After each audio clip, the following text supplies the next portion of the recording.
do you feel the frustration? Inside and outside the program, everyone expects more.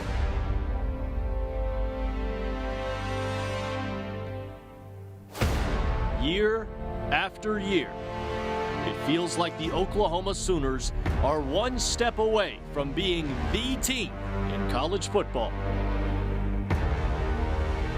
But yet the Sooners still haven't seen the mountaintop.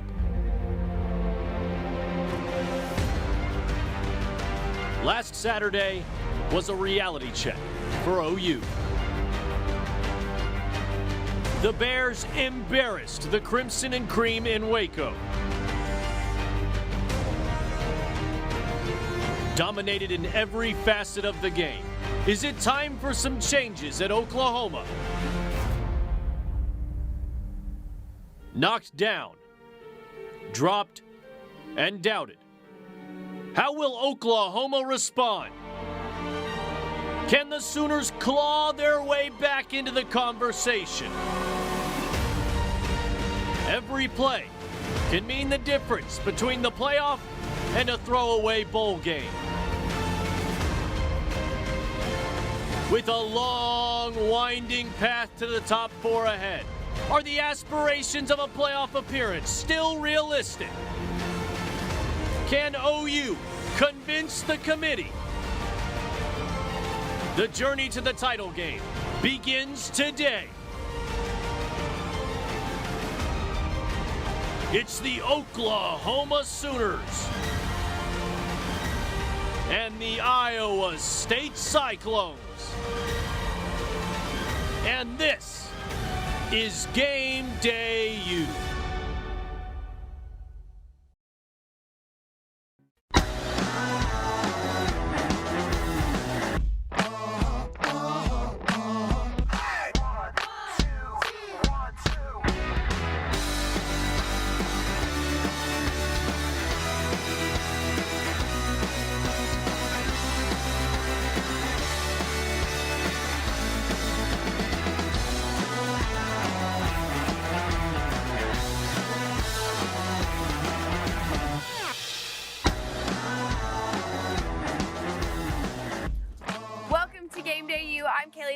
Alongside Caroline Grace and Ben Thomas. We're here outside the Lloyd Noble Center right now because basketball season has started, and in the spring, GameDayU hoops will be on Thursday night every week.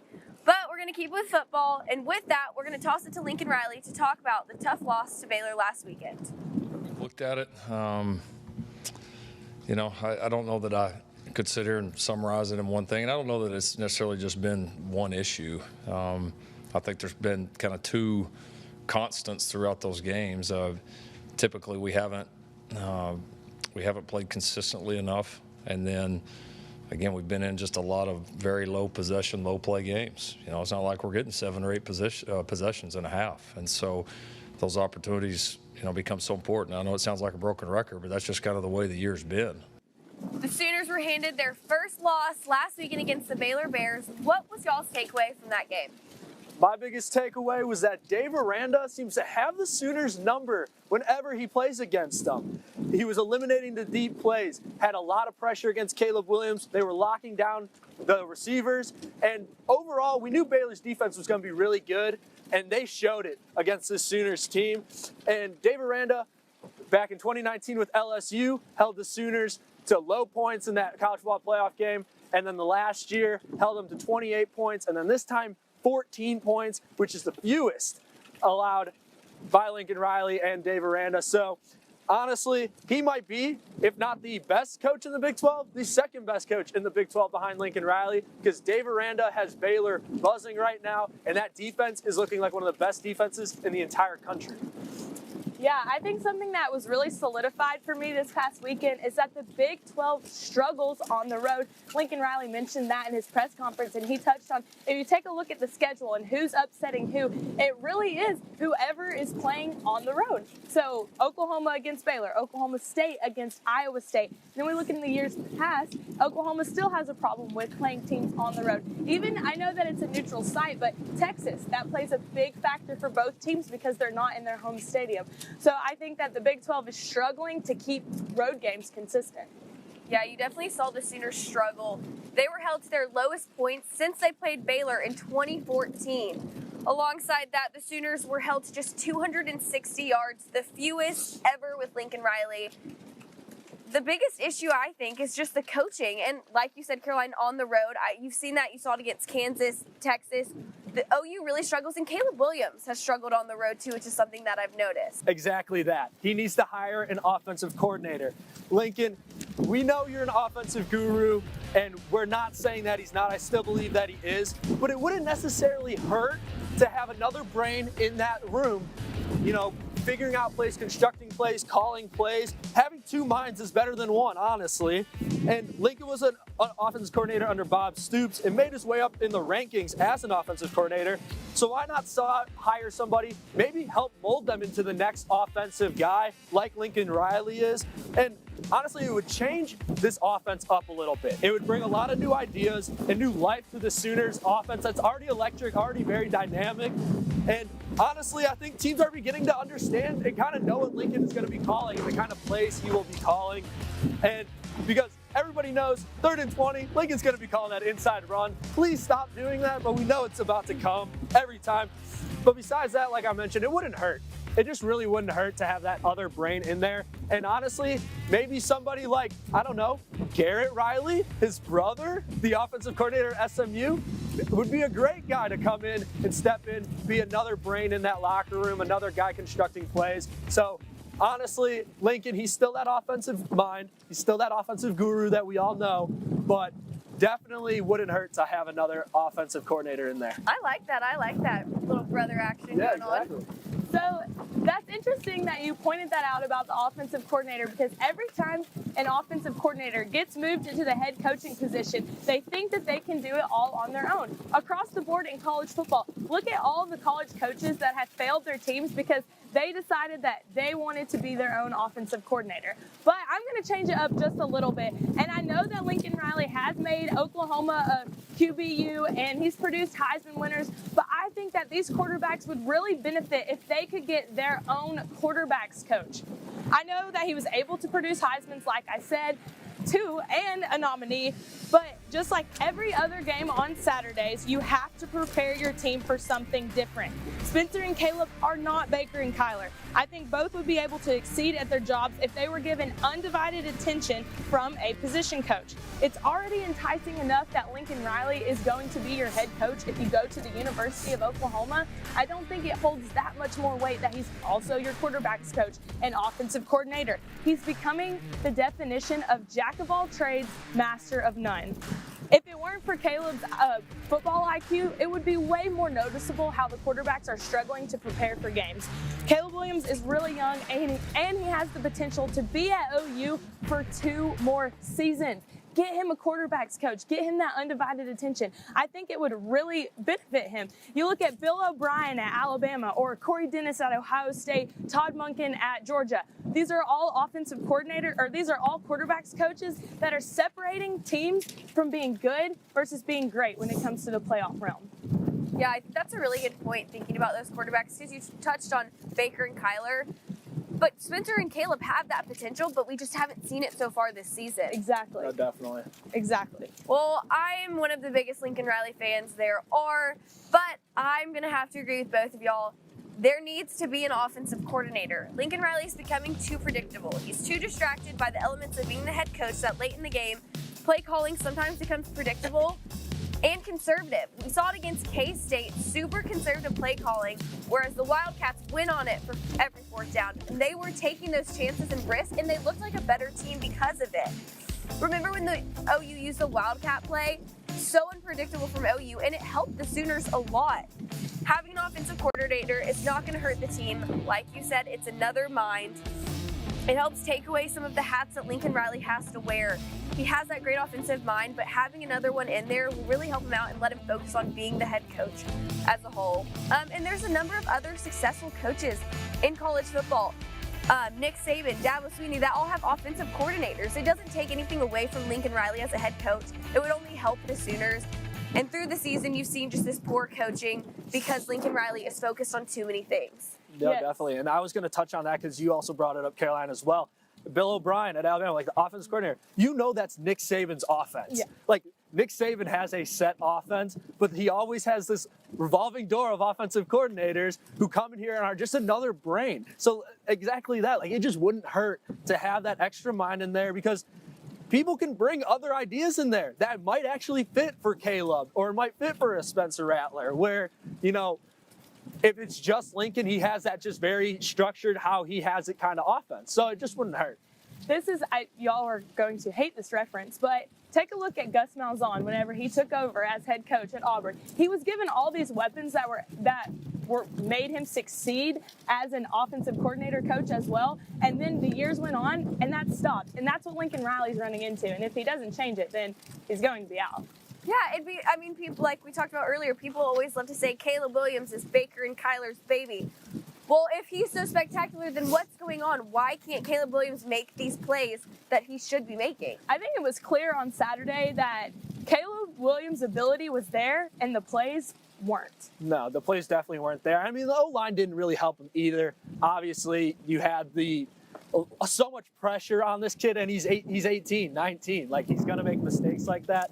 But you definitely just need to get something going here. Lincoln has been known these last couple seasons as very conservative, which doesn't make sense because how many times do we see Hollywood Brown just streaking straight down the field and Baker just dropping one into him or Kyler dropping one into him? CD. Like, where are these explosive But that's plays? the point, is he had players to cover up his mistakes of being an offensive coordinator along with a head coach. He doesn't have that anymore. You think Jaden Hazelwood compares to Hollywood Brown? No. Mark No, but Mims. Mario Williams could fly down that field. Oh, then why He isn't could he fly down- using him? I don't know why. Let's ask Lincoln why, honestly. Oh, and another thing, I've touched on this a lot throughout the season, is the defenses in college football have become a lot stronger. How do we think that plays into these offenses? Especially OU has that top offense. You've seen it for years. How do you think these tough defenses play into that? Well, especially in the Big 12 where they're starting to transition more into a defensive conference. That's how Oklahoma's getting upset now because Oklahoma's offense, it used to outweigh the defenses by such a large margin, it didn't really matter. But that's not the case anymore. That's also why every time Oklahoma goes to the playoffs against an SEC team, they get beat up by 50 points. Yeah, and that too, I think defenses are recognizing also that if you just drop your safeties and cornerbacks back into coverage a little more and keep everything in front of you, you're going to limit Oklahoma's offense. Because how many times have they just been able to get past that secondary and just go down and hit that deep pass? Where if you drop those guys back, you're eliminating all of those big plays, which Oklahoma is known for. So I think they're just starting to recognize those more now. It also makes me wonder if Lincoln ever thought that Caleb had a legitimate chance at starting this season before they went into it. Because the play calling has gotten drastically worse since Caleb Williams took over in that position. So was there something that he wasn't prepared for? I don't think he was prepared. With Spencer in the preseason, everyone thought Spencer was just going to take off running with everything, take the Sooners to a drastic lead, take the Heisman. And so I don't think Lincoln Riley expected Caleb Williams having to step in. I think Caleb Williams was supposed to be that Western Carolina game where we threw him in once the Sooners were doing so well. But I don't think Caleb Williams was going to be the starter in Lincoln's mind at the beginning of the season. Yeah, it's clear that you can tell that that's definitely not his mindset. No, it's not it at all. And Go ahead. No, go for it. No, go How for do you think the Sooners are going to do going into the SEC if they continue playing like this offensively? I don't think you want me and Ben to answer this no, question. it's not going to be a fun time. I think the Sooners will be fine. I think the Sooners will be just fine in the SEC and will be better than Texas will in the SEC if we really want to talk about it. But those defenses, you're playing, like when you go against Alabama and Georgia, those are NFL defenses right there. Like all of those guys are probably getting drafted in the NFL. And you can't have these off days and conservative play calling against teams like Alabama and Georgia because you will get eaten alive. And that's what we've seen. Like Dave Aranda at LSU in 2019. They ate the Sooners alive because they just had the right game plan. Lincoln was too conservative, and That's SEC defense for you right there. Yeah, Oklahoma will not see a conference championship for 10 plus years whenever they go to the SEC. No, things definitely need to change. I think Lincoln will hire an OC by the time they get to the SEC. I definitely think so. Well, and possibly a new defensive coordinator, but that's a different topic. Well, Grinch is probably going to go somewhere soon, so. Do you think Lincoln's going to want to give that up, though? I feel like Lincoln holds his offensive roots. Do you think he's going to want to give that away? He kind of needs to swallow his pride a little bit. It kind of just needs to. He kind of just needs to. He has to start swallowing his pride. The whole Spencer Caleb thing. Why did Lincoln wait until Oklahoma was down by 3 touchdowns against Texas to say, well, I think it's time to switch it up a little bit? Doesn't make sense. You have a 5-star recruit on the sidelines. But you also have a 5-star recruit playing quarterback there too. So I can see why he took some time. Okay, but you lose the title of a 5-star recruit when you're a junior in college and you're not producing on the college football field. Very true. Well, we'll have more to talk about OU later, but when we come back, we're going to talk about the Big 12 as a whole and then OU again.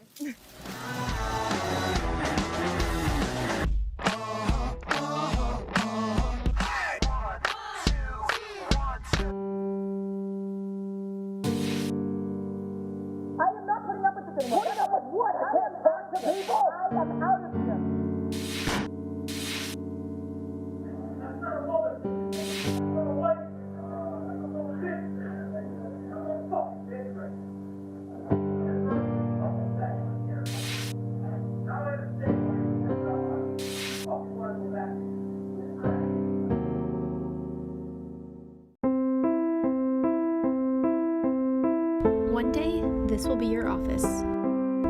You'll track the storms, send out the warning, and save lives. One day, you'll teach here too. You'll tell others just like you why you became a meteorologist. But first, you have to become a student. And you'll do that right here at the National Weather Center. This is you at OU. What will you learn? How will you excel? What path will you lead? Who will you impact? What will you do at OU? If I could be you, and you could be me for just 1 hour. If we could find a way to get inside each other's minds. Walk a mile in my shoes. Walk a mile in my shoes. Well, before you abuse, criticize, and accuse. Walk a mile in my shoes.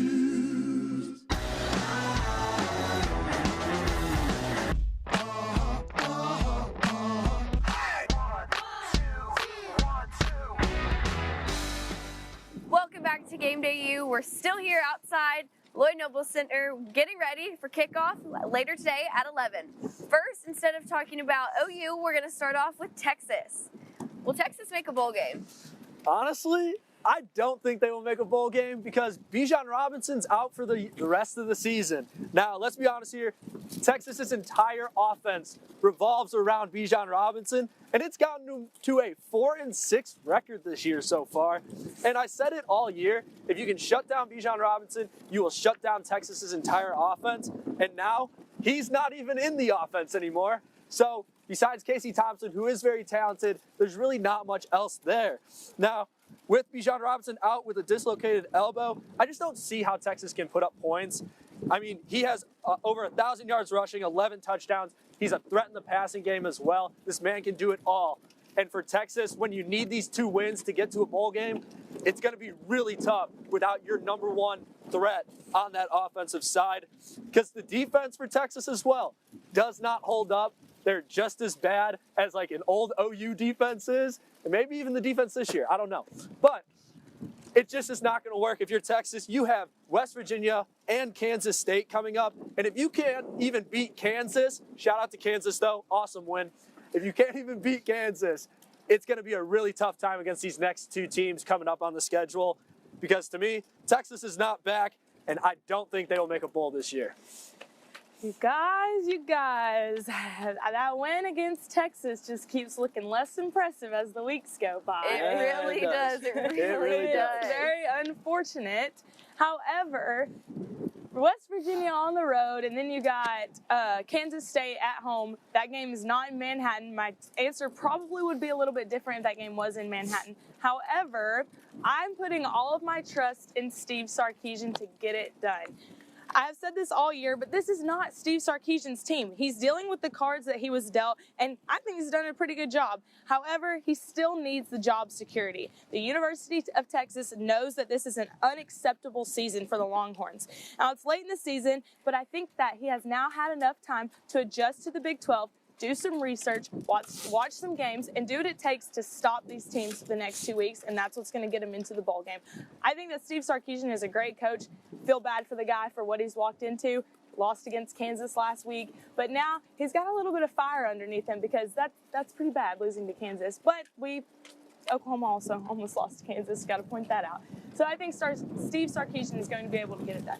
When Sarkisian and all the other coaches were emphasizing to Texas fans, don't hit the panic button yet. But I don't see how you could not hit the panic button after there's 5 straight losses and losing to Kansas. Okay, but you have to think straight. about it this way. Steve Sarkisian and the previous head coach do not have the same coaching styles. It's the same as like Spencer Rattler is going to be. He still is a good quarterback. He doesn't fit Lincoln Riley's system, and that's okay.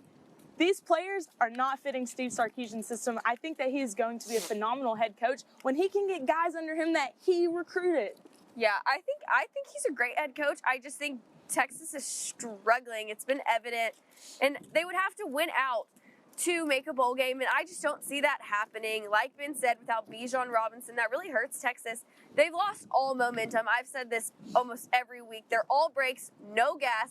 It's evident.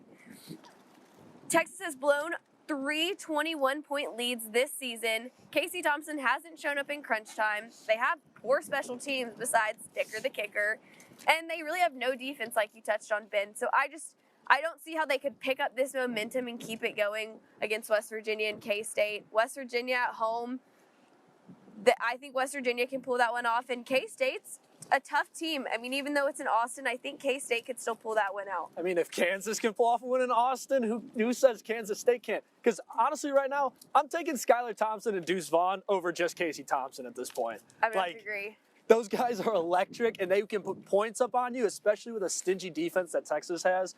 Deuce Vaughn will run all over that field. So I don't think anything is like a for sure win if you're Texas in these next 2 weeks. But okay, this wasn't the question, but the question was, will Texas make a bowl game? But my next point was going to be the whole panic button thing. I don't think you should hit the panic button. For what? No, I don't think it's his first year. Yeah, Just the University of Texas already came out and said, like, no, we still back Sark. Like, he's still our guy. I Like, think Sorry they have that he potential rolled in the into a future. dumpster fire. I mean, Texas potential. I mean, there's potential there. I think Texas is not having the right momentum, especially heading into the SEC. But there's just some bad juju down there right now. There's just I think anybody who would have stepped in would have had a bad year this year. Oh, for sure. There's something. Sure. People have even said that. They're like, there's just something off at Texas right now. Yeah. In there. So It's recruiting. It's true. well, they want the 5 stars. They want all the 5 stars. When really, if you really think about it, a lot of these 5 stars don't ever really pan out.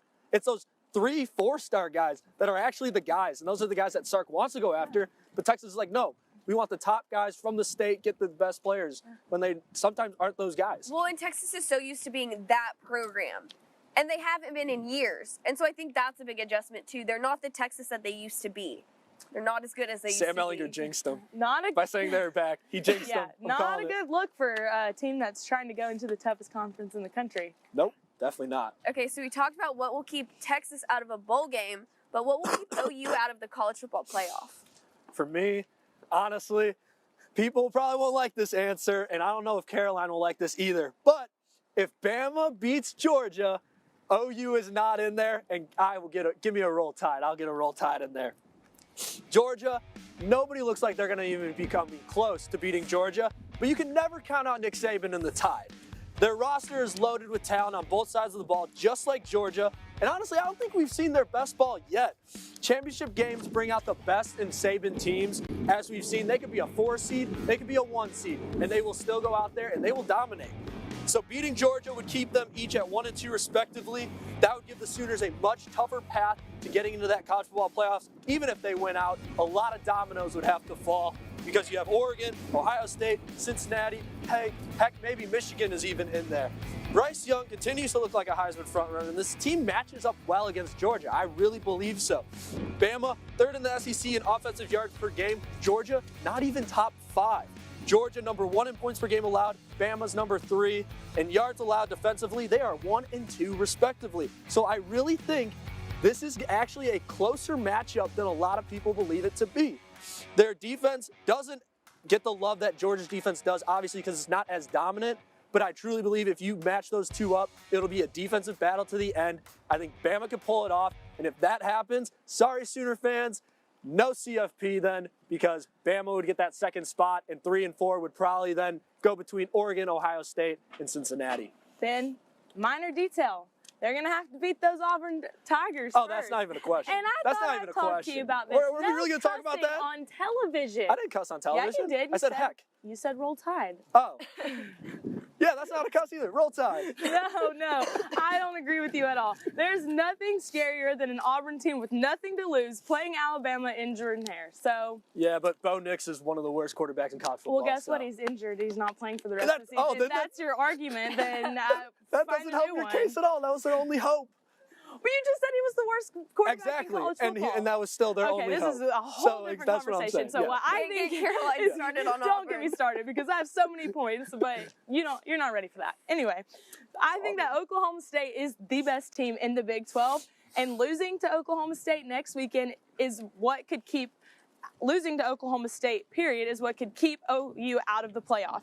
I know that I'm pointing out the obvious, but Oklahoma couldn't afford 1 loss, nonetheless 2. A 2-loss team just can't get in.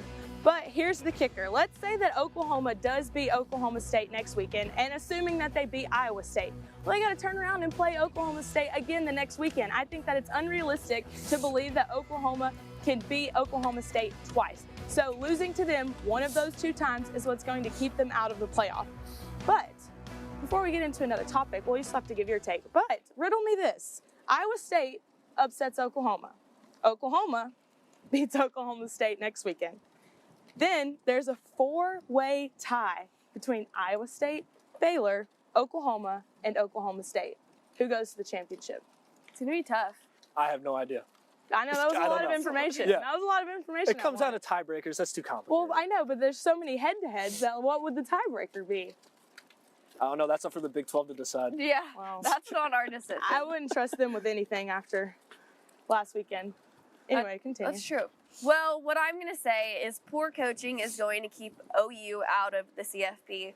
Against Baylor, it was evident there was poor coaching. A big thing, Lincoln Riley was absent a lot last week, and I think that had a lot to do with how poorly OU played in the loss to Baylor. And before, head coach. He has too many hats. He needs to focus on being a head coach rather than trying to fill all of these roles. He does not have the time to focus. It's resulted in bad plays, close games, and that's not where OU should be. OU is expected to look like this complete team, and they haven't because of this poor coaching. We've all seen the magic Lincoln Riley can do back when he was at East Carolina. He did so much with those players, made great plays. That's why he was recruited here at OU, but he's not doing it anymore. So he needs to find someone to fill his shoes for those specific purposes, because OU needs to be that dominant team. They have so many elite players, so many weapons, and they're not performing like expected. There are a couple of things that are sure things in life. Death, taxes, Ben bringing up Alabama, Kaylee bringing up Eastern Carolina, and me East Carolina. East Carolina, and me bringing up Auburn. Definitely. Those are just for sure things in life. No, but you're right. And Lincoln, I was really taken back this week at the press conference because Lincoln seemed to not be fazed at all with the 1 loss. He said, I think his exact words were something like, we have a lot of football left in the season. Anything can happen. If we get the job done and win out, it's going to be hard to keep us out of the playoff. But they're out. Yeah. They are out. So it's really surprising to me that he's so confident. Yeah, a lot would have to go their way to get in that playoffs right now. I think the loss to Baylor was a little bit of a blessing because now Sooner fans can just realize that OU is not going to the playoff. There's no more hope that they can make it up there after this loss. OU's not going to the playoff. They had a good bowl game against an SEC team. Well, we talked about a little bit about OSU already, but coming up, do we think OSU or OU has a better chance of getting into the playoff? To me, I think it's OU. Honestly, out of both of them, it's a toss-up. I talked about it in our meeting earlier in the week. To me, it's a total toss-up. OU's great offensively. OSU's great defensively. So really it just comes down to me, special teams. And I'm taking Gabe Burkich every single time. And shout out to Turk as well. But I think OU is just the more well-rounded team. I think OSU offensively is not up to par with the Sooners and other teams, but that defense can compete with anybody. But if it came down to it and I had to say who would be the better team and give the best opportunity for the Big 12 to succeed in the college football playoffs, right now my pick is Oklahoma. So this is a lot of hypothetical talk. Don't get your hopes up because a 2-loss Big 12 team isn't making it to the playoffs. And at this point, all of us have pretty much solidified that Oklahoma and Oklahoma State, one of those teams are going to be a 2-loss team before the season's over with. Yeah. But let's just say, in the craziest of worlds, Oklahoma beats Oklahoma State comes back and beats Oklahoma, and a lot of bad stuff happens in the SEC. And the committee is left with OU or OSU. I think they'll go with OU. I know that I've argued that OSU is the most complete team to upset the Sooners, but I think that we have to agree that OU, as unfavored as it seems that they are in the rankings, OU has the name behind them, and if it was the committee's decision, then they've screwed OSU in the past. I think they would go with Oklahoma. Well, I'm going to have to disagree with both of y'all. Going with Oklahoma State. Oklahoma State has one of the best defenses in college football. In the Big 12 right now. They're the first ranked team out of Big 12 teams in the college football playoff right now over Baylor and OU. And the offense is starting to gel as well. It's been evident after last week against TCU, that 63-17 win. The Oklahoma State defense does a good job at limiting and upsetting opponents' offenses in several ways. They can make 3rd and 4th down almost impossible for other teams, and it was seen against TCU. TCU was 2 and 13 on 3rd down and 0 and 1 on 4th down. I think OSU has a really good defense. It's going to be difficult to see that against the OU's weak offense right now. But that's all we have for right now. We're going to toss it to the studio team to hear their heroes and zeros from last week's college football.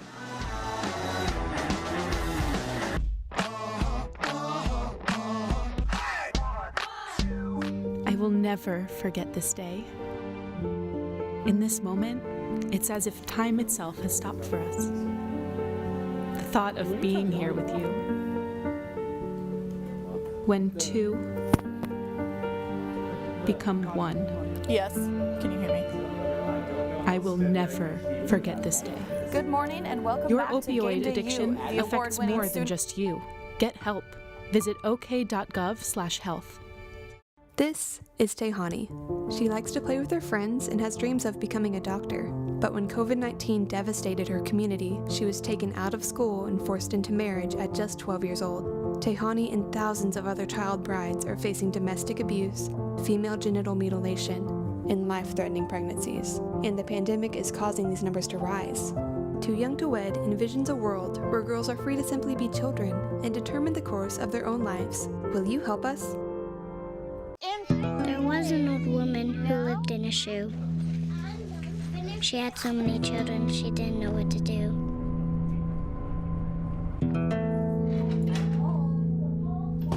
She gave them some broth without any bread and kissed them all soundly. Lights out. Good night. And put them to bed. Hunger is a story we can end. End it at feedingamerica.org. Every day, millions of people are connecting. And even though we're overcoming obstacles, Watching each other's backs, And banding together. we should still make an effort. We should still make an effort. to get to know each other, on a deeper level. Father, cosplayer, Mentor. actor, It's time we take a step forward. It's time we take a step forward. Come together and discover how accepting our differences can make us stronger.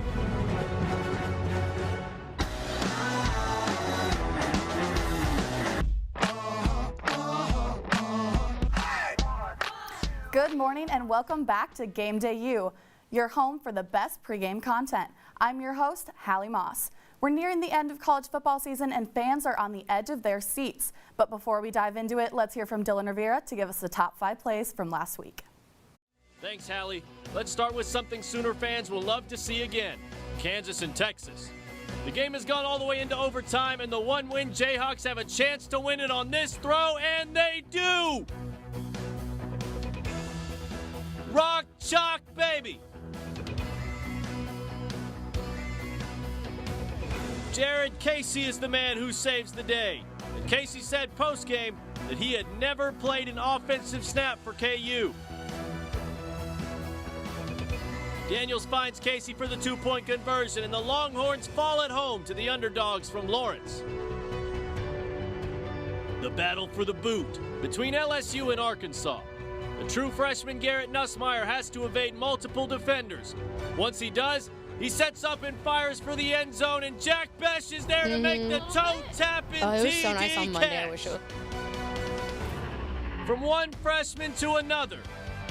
Look at the way Besh points that toe straight down and just clips the yellow turf on his way out. Arkansas would win it in OT, 16-13. Back to the Big 12. Iowa State at Texas Tech. You may think you've seen long field goals before, but you've never seen one like this. 38-38. The Red Raiders line it up from 62 yards out for the win. And Jonathan Garibay sends that ball to the moon. Ball game. Lubbock's going crazy. Garibay becomes one of only 2 players to have kicked a 60-plus yarder this season. And Garibay stands atop the other as the longest made field goal this season. The Red Raiders get their first win under interim head coach Sonny Cumbie and move to 6-4 on the season. Rutgers and Indiana. Every football fan is going to love this one. It's a screen pass out to the left, but not to a receiver or a running back. They whip it over to the 300-pounder Raekwon O'Neal. He turns on whatever jets he's got and dives for the end zone, and it's a big man touchdown. O'Neal lines up in the formation in the tight end spot. So when QB Noah Vidral turns around, the Big O lineman is there to make the grab. Rutgers would stomp the Hoosiers in Bloomington, 38-3. And for our top play, we go back to the FCS schools, South Dakota and South Dakota State. Coyotes need a miracle. Down 3 with just 1 second left. Carson Camp rolls right and launches one toward the goal line, and it's caught! South Dakota wins the football game. It's a Hail Mary, and the prayer is answered. Let's get a closer look. Camp lets go of the long ball, and it's batted around a couple of times before Jeremiah Webb makes the game-saving catch.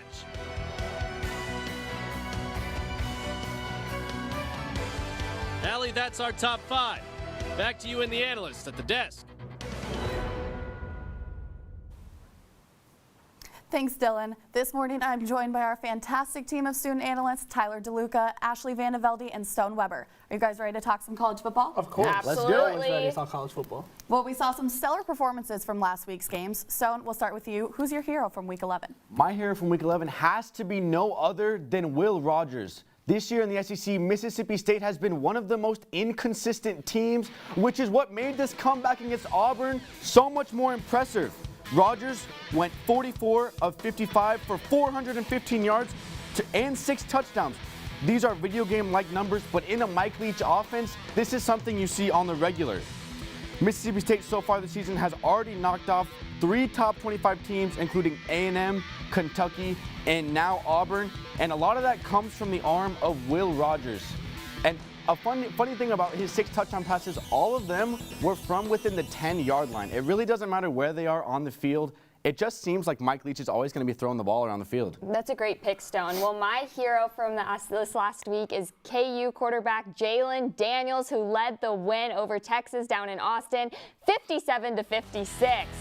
Daniels stepped up just the week before to take over for the other two KU quarterbacks who were injured, and he came in and delivered against the Longhorns. Daniels completed 21 of 30 passes for 202 yards and threw for 3 touchdowns, as well as running in for a score, as you just saw there.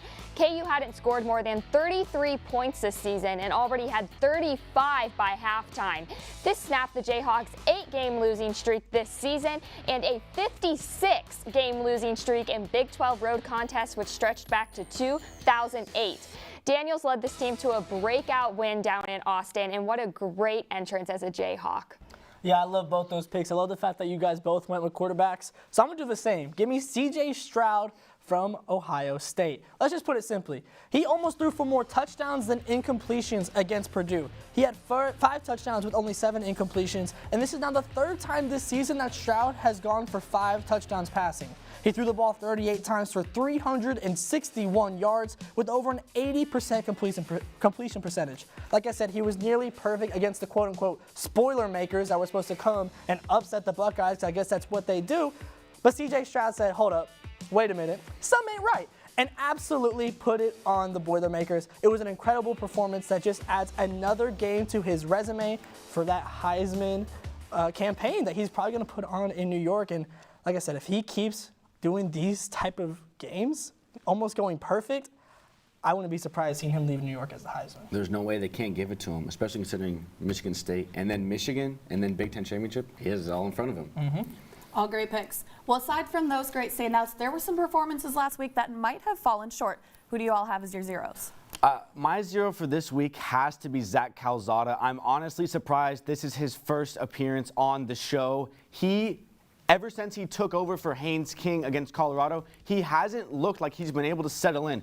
I know he had the huge win over Alabama, and that distracted the college football fans for a bit, but when he went to Oxford this weekend, he showed that he's just not that guy. He was 24 of 42 for 237 yards and 2 interceptions, both of those interceptions coming late in the 4th quarter, putting this Aggie team in a hole. His defense played great against arguably the best offense in the country against at Ole Miss, but he just couldn't pull it off. Yeah, no, he couldn't. Now my zero for this week is Florida head coach Dan Mullen. The Gators almost lost to FCS Samford last weekend.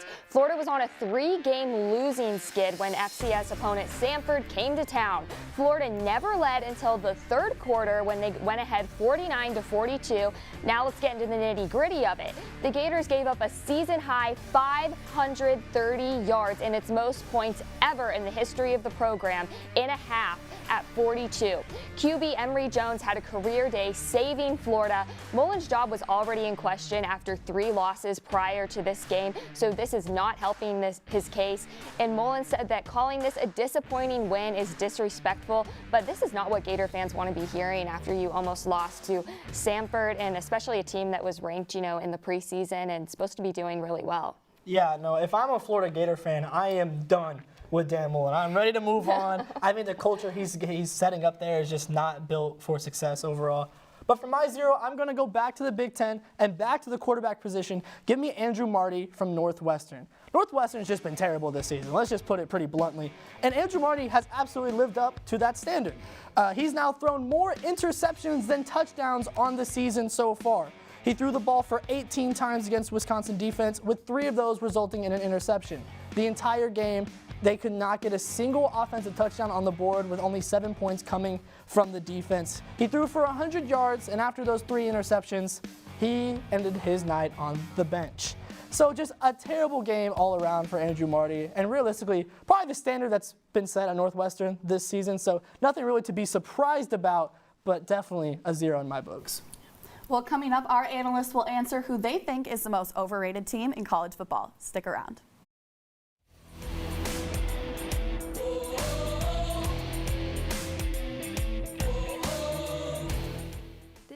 Is Tehani. She likes to play with her friends and has dreams of becoming a doctor.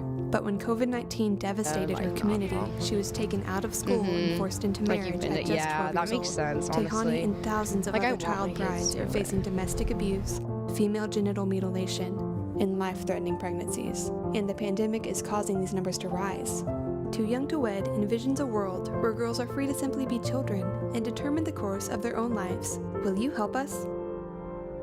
It just takes a moment to spread from one person to another. So how do you break the germ cycle? Wash your hands often and always after coughing, sneezing, handling food, and going to the bathroom. Lather the front, back, and in between for at least 20 seconds. If there's no soap or water available, use a hand sanitizer with at least 60% alcohol. Regularly disinfect common surfaces, including your phone. These small things can help break the germ cycle. This is you at OU. What will you learn? How will you excel? What path will you lead? Who will you impact? What will you do at OU?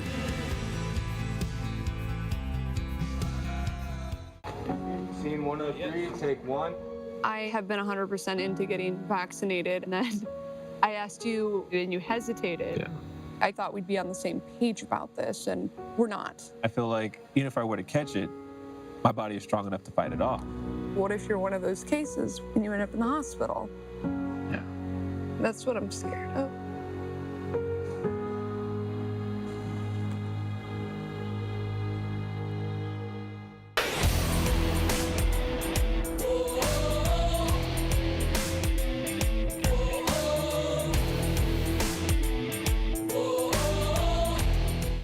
There is a lot that goes into game day prep at Gaylord Family Memorial Stadium. From cleaning the stadium to painting the field. Jason Fairs is the director of grounds at the University of Oklahoma and is the man who paints and maintains the one and only Owen Field. Well, our job is primarily to get the field painted up for the game. We also have to ensure that the field is safe, so we'll be filling a lot of divots before a game. But it's my responsibility to get this field ready for a game day. Painting the field takes time, as it requires hours for drying and adding multiple coats. Jason says that preparing the field begins early in the week to leave time for unseeable circumstances.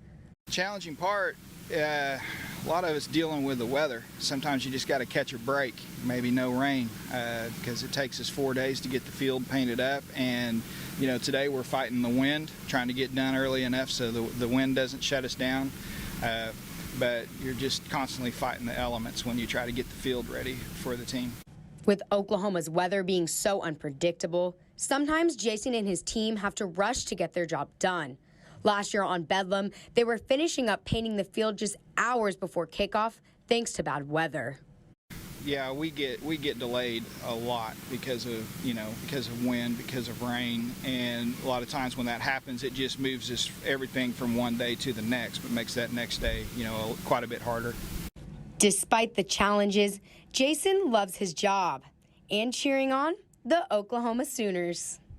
Favorite part about this job is I've been an OU fan since I was a child, and I get to take care of this piece of grass that they get to play their games on. Today, the Crimson and Cream will take the field at the Palace for the last time this season.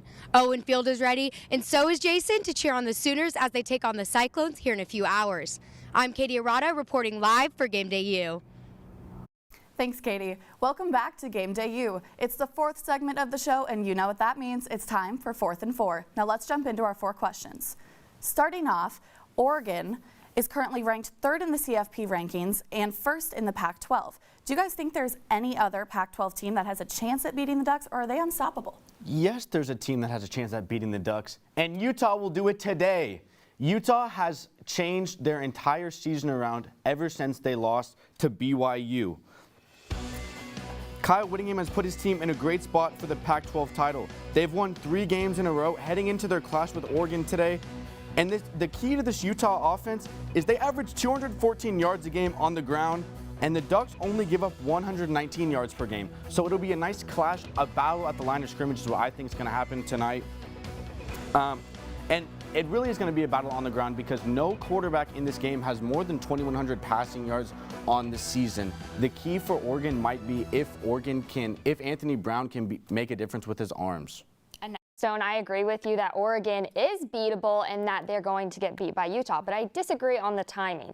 So Utah and Oregon are pretty neck and neck stats-wise on offense and defense. Utah has the best team offense in the Pac-12 while Oregon is second. Meanwhile, Oregon has the fourth best team defense and Utah has the fifth. Oregon's offense is better than their defense, so I think this will be more of an offensive matchup today against the two teams. Oregon is on too much of a roll to lose right now. I think, they're ranked third in the college football playoff rankings. I think Oregon will lose to Utah in the Pac-12 championship. So I agree with you, Stone, on that Utah is going to beat the Ducks eventually or at some point. Both teams need one win to clinch their respective division titles right now. So whoever wins today, Oregon or Utah, they're going to have that division title clinched and go into the Pac-12 championship. You know what? I disagree with both of you. I don't see Oregon losing, and especially not to Utah. I understand, yes, Oregon has that one loss to Stanford. I get that, and that was a terrible loss. There's no way around that. It was also early in the season. Yes, exactly. And with that, you said they're on a roll right now. Ever since that loss to Stanford, they've been on nothing but a roll. And you said that, they have momentum now, but if they don't lose until that Pac-12 championship game, that momentum's only going to grow. That ball is just going to keep rolling, and they are going to be able to take it to Utah today because of Oregon's running game. You said it's going to be a battle in the trenches, and I absolutely agree. And I just think that Oregon is going to be able to win that battle between the offensive and defensive lines, and I just don't see anyone. Utah's definitely the closest competition to Oregon in the entire Pac-12, and I just don't see that. I think the talent difference and the battle in the trenches, I think that Oregon just has it covered and nobody can match it. And Ashley, going back to what you were saying, now is the time if Oregon's going to lose, I feel like, because they have all this hype, everything going into the game. Of course they think they should win, but FPI has Utah favored. Utah's favored in the game. Yes, Utah is favored. Oregon believes in themselves, but it doesn't seem like anyone else believes in the Ducks. Well, I believe in the Ducks if nobody else will. All right, well, let's move on and talk some ACC football. Right now, there's only one team from the conference in the top 10, Wake Forest. Do you think they have a shot at making the playoffs this year, or will the playoff committee not let them in the club? Of course Wake Forest has a shot at the playoff this year, but it'll take some crazy stuff for it to happen. They only have that one loss, like you mentioned, Hallie, against UNC. A couple weeks ago, they only lost by 3 to a dynamic UNC offense with Sam Howell at the helm, but they have a lot of stuff has to happen in front of them for them to make the playoff. I feel like it's a very similar situation to a team like Oklahoma. The Big Ten will work itself out. They have 3 teams in front of both OU and Wake right now. And then it comes down to Oregon, Ohio State, Cincinnati, and Notre Dame. I know we think Oregon's going to lose eventually. Cincy could lose today or in the AAC championship against Houston. And Notre Dame, I feel like they would put in a one-loss Power 5 champion over a one-loss Notre Dame team. So a Wake Forest can make the playoff with that one loss, but it is going to take a lot. Well, Notre Dame is ranked over Wake Forest right now, and I feel like OU is more likely to get in than an ACC team like Wake Forest. But I don't think an ACC team can make the playoff this year, and Wake Forest would be the ACC's best bet to do so. Like I said, Wake Forest is ranked at number 10. They have a loss to North Carolina. The ACC is a very weak conference this year. Strength of schedule just isn't there to propel the Demon Deacons up far enough to get a playoff spot. They've played no other ranked opponents except NC State, where they had a tight win last weekend. No one outside the top 10 at this point in the season has ever made the playoff, and Wake Forest is right on the edge there at number 10. Combined with other factors, I just don't see an ACC team in the playoff this year. Yeah, actually, I agree with you completely. The ACC is done. Those hopes ended when my North Carolina Tar Heels took it to Wake Forest and got the upset. I just think you mentioned how much would have to happen, and I just don't think that much can happen. And realistically, you look right now how far back Wake Forest is in the rankings, even as a team with only one loss. There's 8 teams above them that have the same record, and they are still behind all of those. So clearly the college football playoff committee just has no respect for the ACC, and frankly, I don't either. I think it's probably the weakest conference, Power 5 conference in the nation, and let's just be frank. for better or for worse, Wake Forest is not Clemson. They didn't start at the top of the rankings and just have to maintain it. Wake Forest had to come into this season and prove why Wake Forest should be in the playoffs. And I just don't think that they have done enough, and it's not even all their fault. The fact being in the ACC, I don't know if they have the opportunity to do enough to prove that they should get in over a Big 12 champion. You have Cincinnati. If they go undefeated, they're going to be in there. Alabama, even at 2 losses, still might get in over a Wake Forest. I think that there's just too many factors going into it. There's too many blockades, and I just don't think that Wake Forest has done enough. And I agree with Tyler. I was going to say, it feels a little like before Cincinnati this year, the AAC was like, well, we're undefeated, put us in the playoff, but a lot of it goes back to who have they played. If they haven't played anybody, then they don't want to put you in. Cincinnati's played Notre Dame and beat them. They have a better record than Wake Forest. I'm agreeing Cincinnati. Cincinnati this year, they have a great win. I know a key win, marquee win, but that's what the debate was last year for Cincinnati. Mm-hmm. But now that's what it feels like this year for Wake. Right. Yeah. Strength of schedule, so important. And it's just not there in the ACC. I'm with these two on this one. I think it's too late in the season for Wake to prove that they should be in the playoff by now. But Oklahoma has a chance. I think Oklahoma's got a shot. Yes. Yeah, because if Oklahoma was to make it with that same record, that means they'd be the Big 12 champion and have beat Iowa State and Oklahoma State. 2 wins over Oklahoma And they have a good loss to a good Baylor team. Right. Okay, well, it's time to move on to the most overrated team this season. Who do you guys think does not belong in the spot that they're in right now? BYU is the most overrated team this season, and it's really not even close. Similar to Notre Dame, they're an independent, so they schedule all their own games, but they don't schedule anyone. That's the biggest problem. They have games against South Florida, Utah State, Idaho State, Georgia Southern. I know big name teams schedule these as home openers, but they're playing these games in October and November.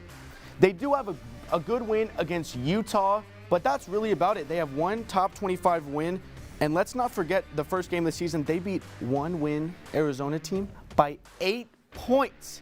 BYU is overrated, and you could see if Cincinnati could lose these last 2 games, BYU could be representing the Group of 5 in a New Year's Six bowl game, and that would just embarrass the Group of 5, who barely has any respect already as it is.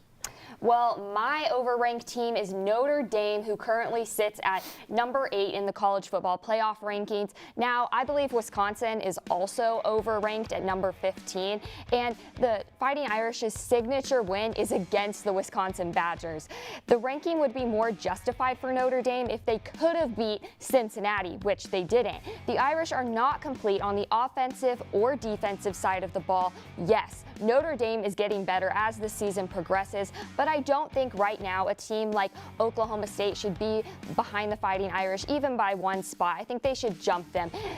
Oklahoma State has a quality win over Baylor, whereas I feel that the Fighting Irish's quality win over Wisconsin and then their loss to Cincinnati doesn't make up for that. Yeah, I agree with everything y'all just said, and I'm going to take it to the SEC for mine. I think Texas A&M is extremely overrated. So let's just get the elephant out of the room. Yes, they beat Alabama. I understand that. I don't believe that win. I frankly think it was a fluke. Obviously the home field advantage with the 12th man is insane. I think that had more to do with it than anything that this team did. And we saw, your 0 was the Texas A&M quarterback. We know what Texas A&M is about at this point. Let's not forget that before the Alabama game, they were coming off 2 back-to-back losses to Arkansas and Mississippi State. 2 solid teams, but they have lost to every other ranked team that they played besides Auburn, and they have Bo Nix. So does that really count? Let's be real, does that really count? So I think that one Alabama win, which don't get me wrong, you can't discredit that win entirely because it's Alabama. You can't just jump past that. But that has given them so much credit for so long, and I just think it's run out at this point. And they're ranked way too high. There's teams such as you have Pittsburgh that I feel like that could be ranked above them.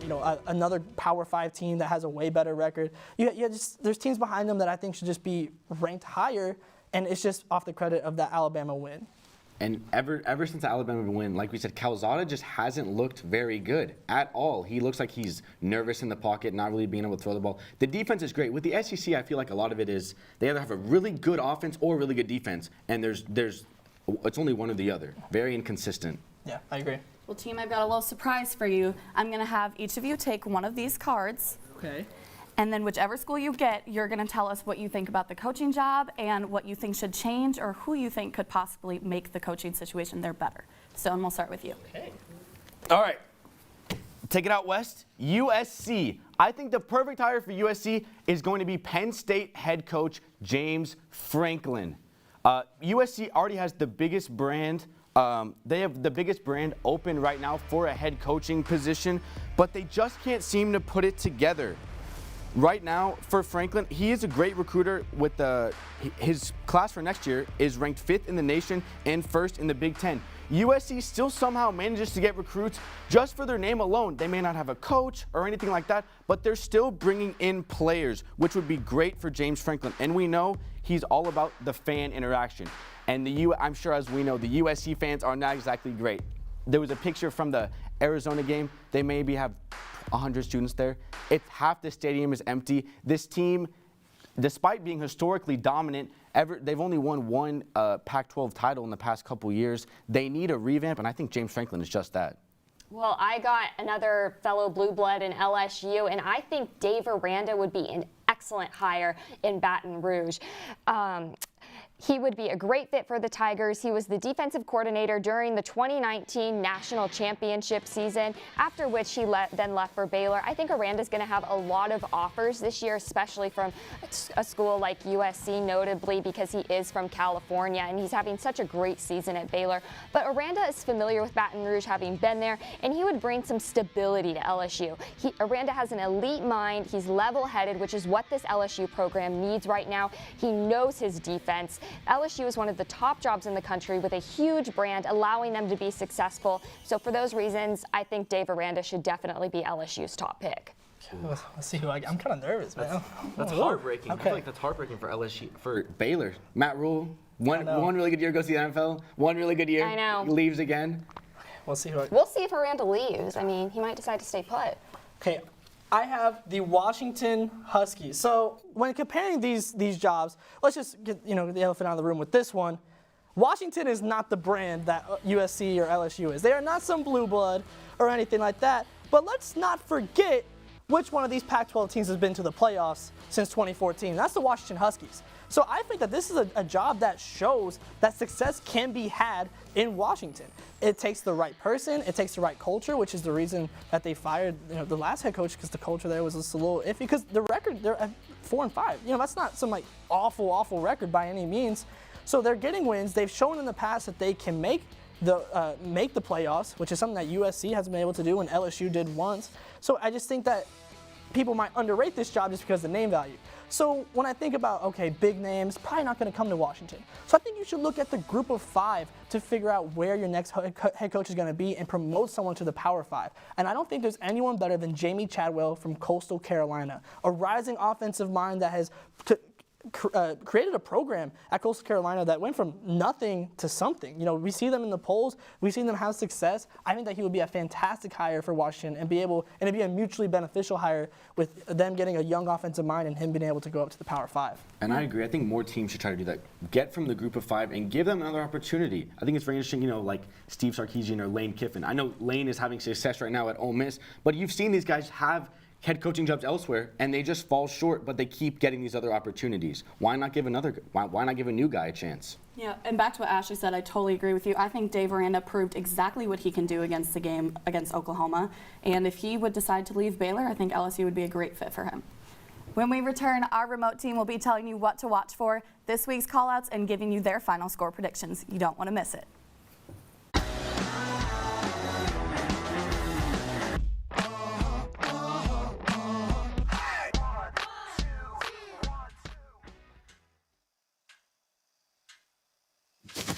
Awkward. I'm the awkward silence. You try to avoid me, then there I am again. But an awkward silence can be a great thing, like Kelly here is about to demonstrate. You haven't really been yourself lately. Are you okay? Find out how you can help a friend with their mental health at seizetheawkward.org. When I was in foster care, I never knew when I would have to move, so I always had my suitcase ready to go. Then one day, I was adopted. My new parents opened their hearts and home to me. My parents cook my favorite breakfast for me every morning. My parents take me on trips I never thought I would go on. They gave me a home and an even better reason to use that suitcase. My parents aren't perfect, but they're perfect for me.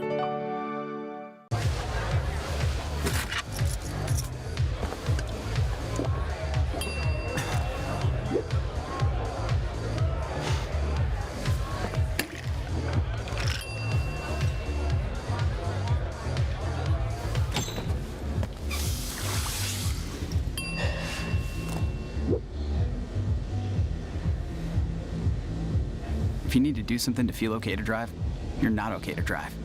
Don't drive buzzed. How prepared is your family if a tornado shows up at your doorstep, or a flood, or a hurricane? You can't just turn away a natural disaster. That's why it's important to go to ready.gov/plan now. It has the tools and tips you need to make an emergency plan with your family. So if disaster comes knocking, let's go. You'll be ready to help keep your family safe. It's just a pizza. Yes. Make a plan today.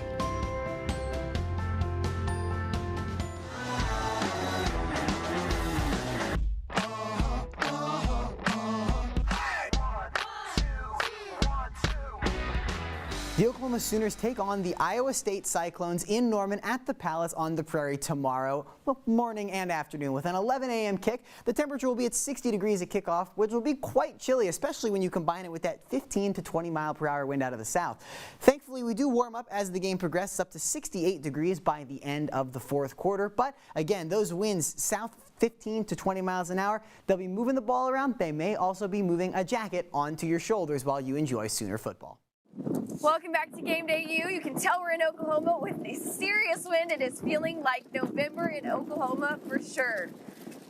Talking about the game today, what can we expect? OU, Iowa State. For me, what we can watch for is, can the Sooners slow down Breece Hall? The All-American was one of the best running backs in college football. 6'1", 220. He's a big guy with speed, super tough to tackle, and once he hits that open space, bye-bye. He's gone. You're not catching him. He's already rushed for over 1,172 yards and 16 touchdowns. It's his second straight 1,000-yard rushing season, and he can be a threat in the passing game, but he's more known for his rushing. This matchup to me is very intriguing, especially after last week, because the Sooners, who are usually known for their really solid rush defense, last week allowed 297 yards and 2 touchdowns against Baylor rushing, which is unheard of. And against a guy like Breece Hall, who can eat you alive, if he's given that open space, it is going to be a very long day for the Sooners if they allow that many yards again. Now, where the Sooners have some hope is that they faced a guy earlier in the year in Bijan Robinson and were able to shut him down for the most part. So if you're facing another guy like that and you're game planning for him, I think the Sooners will have the best opportunity.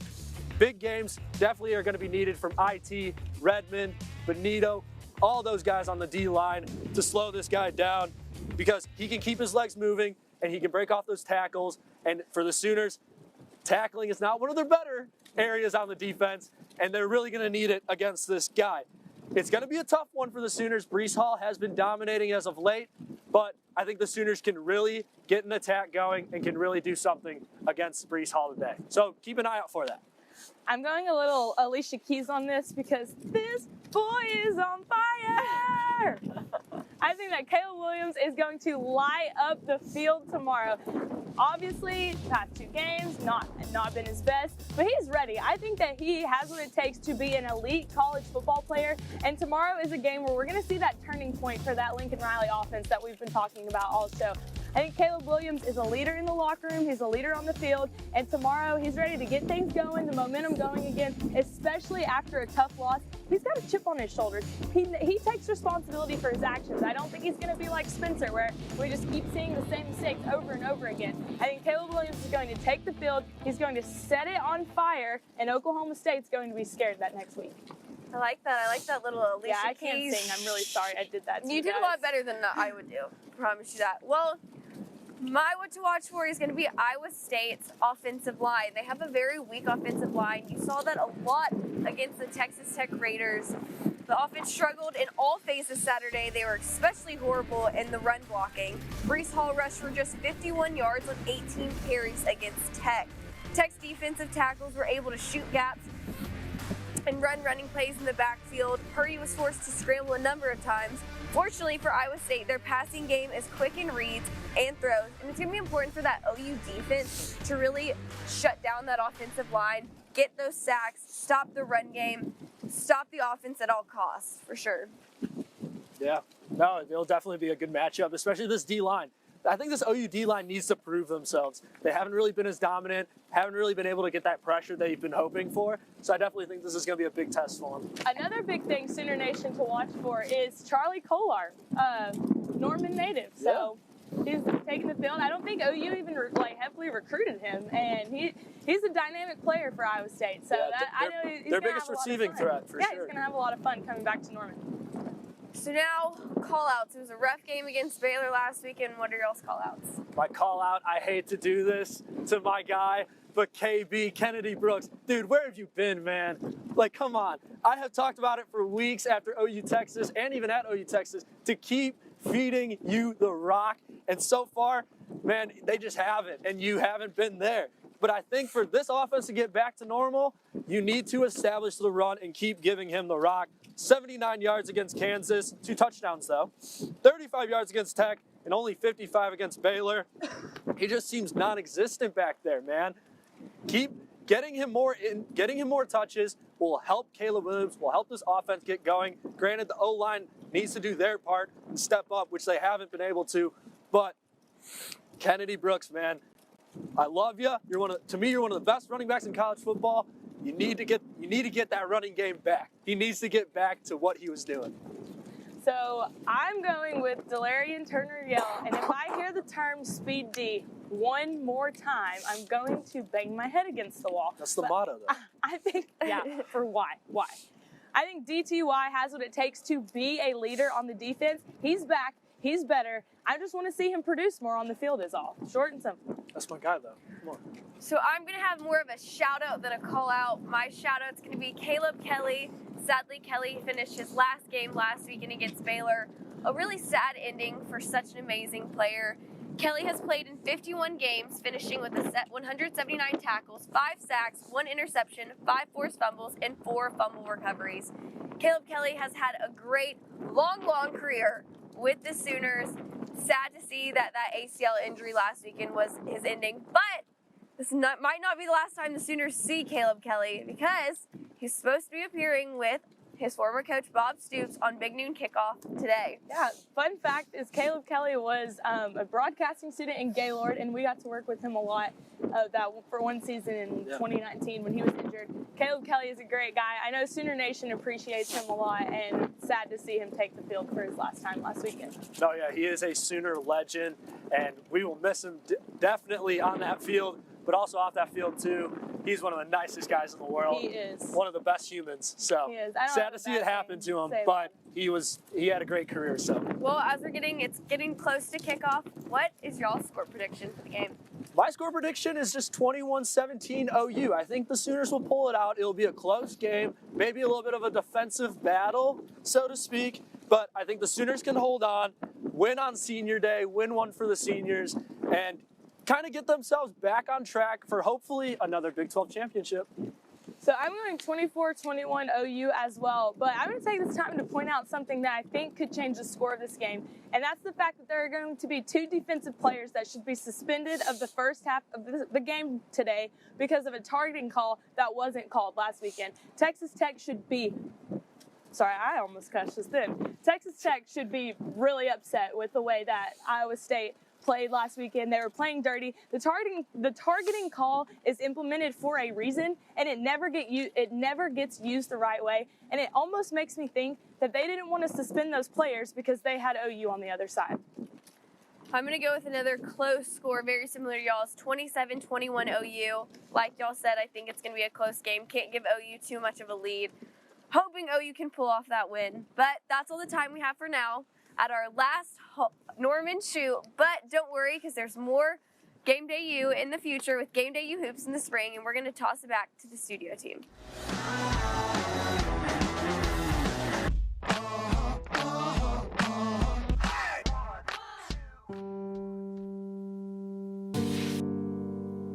I am not putting up with this anymore. Putting up with what? I can't talk to people. I am out of here.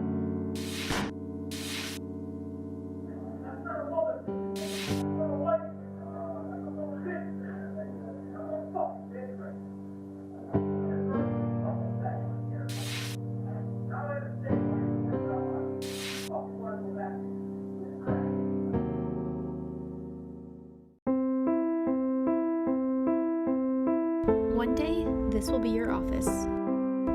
You'll track the storms, send out the warning, and save lives. One day, you'll teach here too. You'll tell others just like you why you became a meteorologist. But first, you have to become a student. And you'll do that right here at the National Weather Center. This is you at OU. What will you learn? How will you excel? What path will you lead?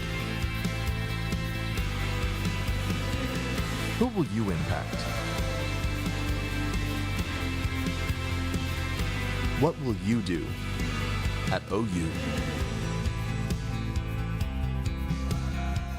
If I could be you, and you could be me for just 1 hour.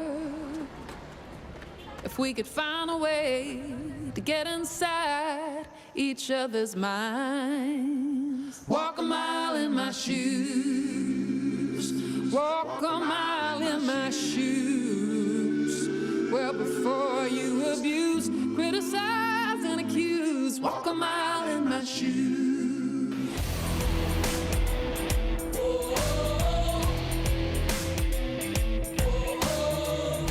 Welcome back to Gaylord College. We're headed into our final segment here on Game Day U.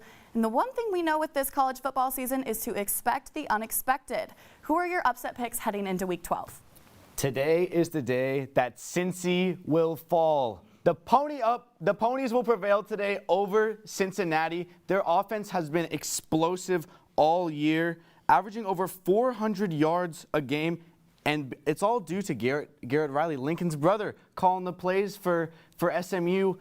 It is at Cincinnati Senior Day. I feel like that will be definitely contributing to the hangover, and I think SMU is going to come out on top in this upset. Sonny Dykes traditionally has incredible offenses, but I think that the Cincinnati defense is going to be prepared and ready to stop this SMU offense because SMU doesn't really have any defense. So I think Cincinnati's also going to be able to score. Cincinnati doesn't have very much offense. True, but I think still against SMU, it's going to balance each other out. Might be a shootout.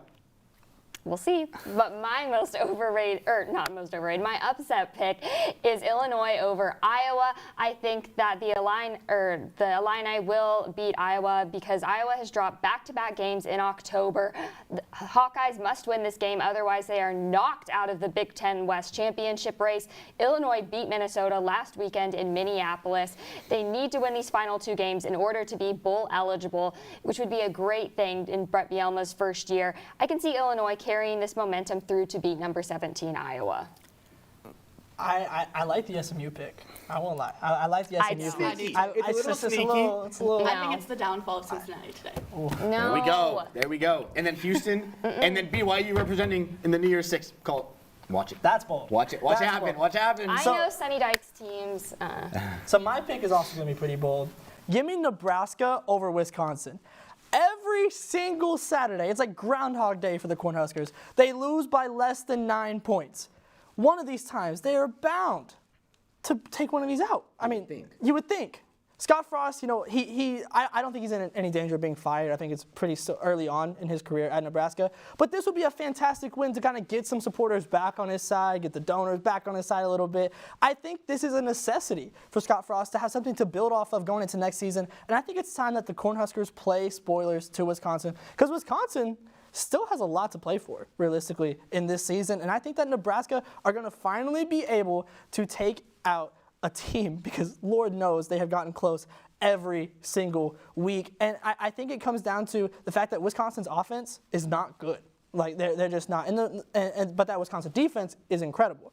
So if Nebraska can just get some points up on that defense and just get any type of lead, I don't trust Wisconsin to come back and make it a tight game. So I got Nebraska in an upset. Yeah, that's right. We know the Big Ten, they're not exactly known for their dynamic offenses. By no means. Well, they've proven they can compete. They just need to finish. Right. Right. Exactly. And I think that hopefully those losses have turned into lessons in some type of way, but we've yet to see it. But I think that today is the week. You break the streak. Yes. Well, 3rd-ranked Oregon Ducks are traveling to Salt Lake City this weekend to take on 23rd-ranked Utah. Stone, do you think the Utes can upset the Ducks, or do they have the Pac-12 on lock? Of course the Utes can upset the Ducks. We mentioned it earlier in the show. I don't think Anthony Brown is much of a threat throwing the ball. He's a great threat with his legs. Him and Travis Dye in the backfield might be one of the best quarterback and running back combinations. But I think this Utah rushing attack, which averages over 200 yards a game, is going to have a field day against this Oregon front seven and come out on top. Well, you guys already know my opinion on this one. I think Oregon has got this game right now. We discussed this earlier. I don't see Utah pulling it off quite yet. Oregon's on a roll. They're riding high at number 13 in the college football playoff rankings. I've got the Ducks. I mean, like we discussed it earlier, I got Oregon as well. I think that they win out and make it to the college football playoff. And I think the biggest reason why in this game is going to be the running attack we talked about in the trenches. Because every time that Utah has lost this season, 3 times, by the way, just so y'all remember, 3 times they've given up over 200 rushing yards. And I think that Oregon is probably the best rushing attack that they've faced throughout this entire season. So I think Oregon is going to keep it on the ground, win that war in the trenches, and eventually win this game. But Oregon, they beat one good team, right? They beat Ohio State, which we can agree that's the best win of the season, right?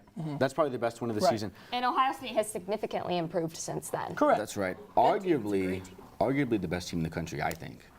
I don't know. They could be I got better the than Georgia Bulldogs as the best. So Georgia, on the defense, they're complete. On the offense, I still think they're unproven. They haven't played a really good defense yet. But I do think Oregon's going to go down to it. They have all the hype, and it seems like this is a trend for the Ducks. Happened in 2019 when they went to Arizona State and lost, and it helped OU make it to the playoff eventually. I just think it's gonna come crashing down for Mario Cristobal like it always does. Yeah, and I understand with the trend and everything, but I think that they've already had that wake-up call. You know, sometimes Oregon lacks that in the earlier part of the season to get that. They've had their signature win. They've had their wake-up call. I think now is Oregon's time. Like I said, they've built up momentum already since that Stanford loss, and progressively each margin of victory has increased every single week, and I think that their dominance has increased every single week. So I think that they win this game against Utah, they win out, and you'll see them in the college football playoff. We'll see. They'd have some cool jerseys if they made the playoffs. Oh, yeah, so that's what I'm cheering for. I mean, that's always something to look forward to. Yeah, of course.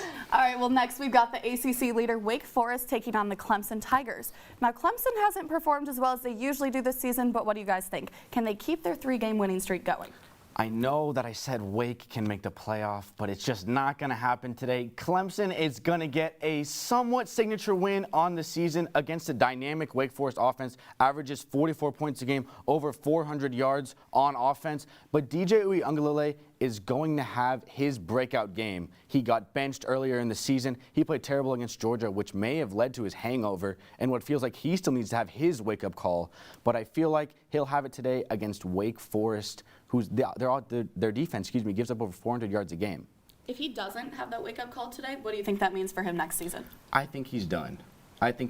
Because coming into the season, Dabo was saying he's a mixture of Deshaun Watson and Trevor Lawrence, and he simply hasn't been that. I know we've said Georgia has one of the best defenses, if not the best defense of all time, but putting up 3 points in the season opener, the biggest game of the weekend, he's out there, he looks scared, he looks shocked, like Sam Darnold. He's out there, he's seeing ghosts, frankly.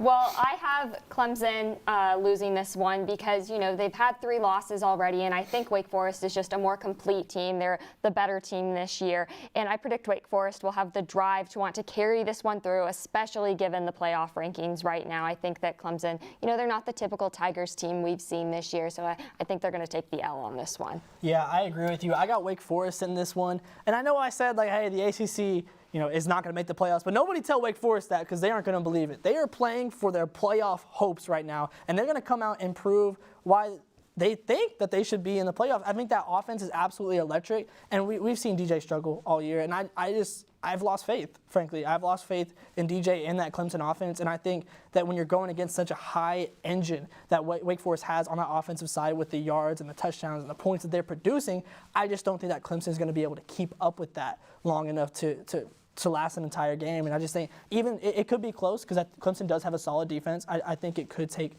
a little bit for Wake Forest to get started and get going. But I think once they do, I think when that second half starts, I think it's that point spread is just going to grow and grow. 44-7 win over UConn wasn't convincing for you? No, for Clemson? no. Oh, okay. No. Okay, guys, who do we think is coming out on top in the Arkansas-Bama matchup? Is there a chance we see another underdog team beating the Tide?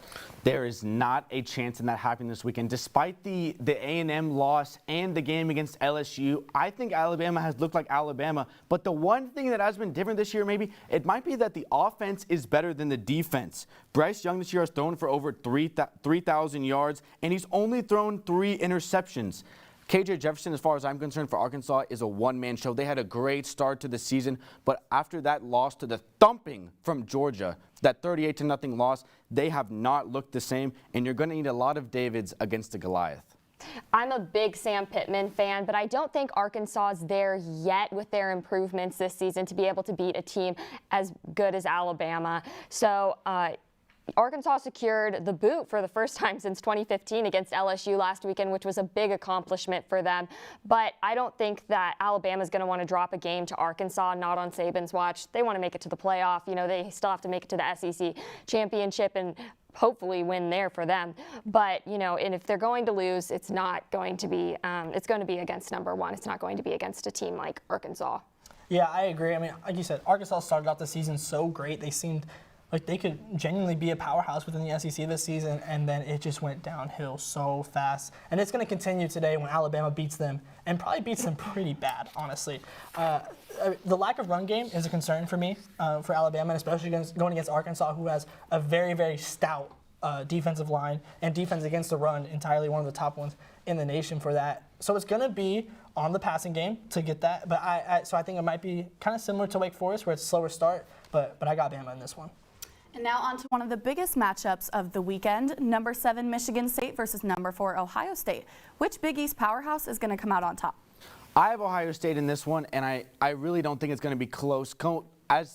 When the spread opened up, Ohio State was 20-point favorites. No one believes in Sparty, and I really don't either. I'm not sure if their pass game is legit. I know Kenneth Walker. I know he's good, Heisman contender. If they win this game, frankly, I think he should be the front runner because the only way they're going to win is on his back. But I think the Ohio State offense, the best in the country. Like I said, they might be the best team in the country. It's way too much for Sparty. I got Ohio State in this one over Michigan State. Ohio State has so much talent at wide receiver and a solid QB in C.J. Stroud that I don't see the Michigan State defense, which is the worst in the Big Ten this season, being able to stop. And I predict the Buckeyes will come out hot. The Ohio State defense will need to step up, obviously, against Kenneth Walker. But I see Ohio State as the more total team in being able to edge the Spartans. Give me Sparty. I'm going to tell you 3 words. There's one key to this game. Time of possession. You're right. The Ohio State offense is absolutely electric, but they can't do anything if they don't have the ball. So if Michigan State can ride off of the momentum that Kenneth Walker has built up, we saw how he performs in big games. We saw how he did against Michigan. And frankly, in the big game Ohio State had against Oregon, Oregon went for 269 rushing yards. And obviously I understand this is probably a different Ohio State team that we saw since then, but they also haven't faced anyone like Kenneth Walker. They hadn't faced no running attack near Oregon since that game. So I don't know if I trust that run defense, frankly. So if you have Kenneth Walker, who is arguably like one of the Heisman candidates, and if he performs anywhere near this Michigan game, I agree. He should be the Heisman front runner. And I think that with time of possession, and they keep the ball out of the Ohio State offense hands, they're going to be able to pull this one off. Yeah, it feels like a lot of like what teams try to do against OU, exactly. Where you give them less possessions, they're not going to be able to score points when they simply don't have the ball. Yep. How do you think the outcome of this game could affect Michigan? I think if Ohio State loses, Michigan will be less motivated next week. Well, last but certainly not least, we have the Sooners back at their home turf taking on Iowa State. The Sooners are coming off a tough loss against Baylor, but do you think they're going to be able to bounce back? I don't think they're going to be able to bounce back this week. We saw it last year after OU dropped a game to Kansas State. They went to Ames, and they ended up losing that one. I think Breece Hall is going to have a field day against this OU defense. I think the Sooners are better all around, and they're going to be able to beat the Cyclones. Last game in the Palace for the season. I got the Sooners. Yeah, I agree with Ashley on this one. OU didn't just forget how to play football. They bounced back in this game. Yeah. Well, that is all the time we have this morning for Game Day U. This is our final show here in the studio, but the travel team will keep us with the team as they go to Stillwater, possibly Dallas, and wherever else the Sooners may go. For Tyler DeLuca, Ashley Vandevelde, and Stone Weber, I'm Hallie Moss. Be sure to follow Game Day U on Facebook, Twitter, and Instagram, and tune in next time for some more college football action. Thank you for joining us in Gaylord Hall season long, and the travel team will see you next week.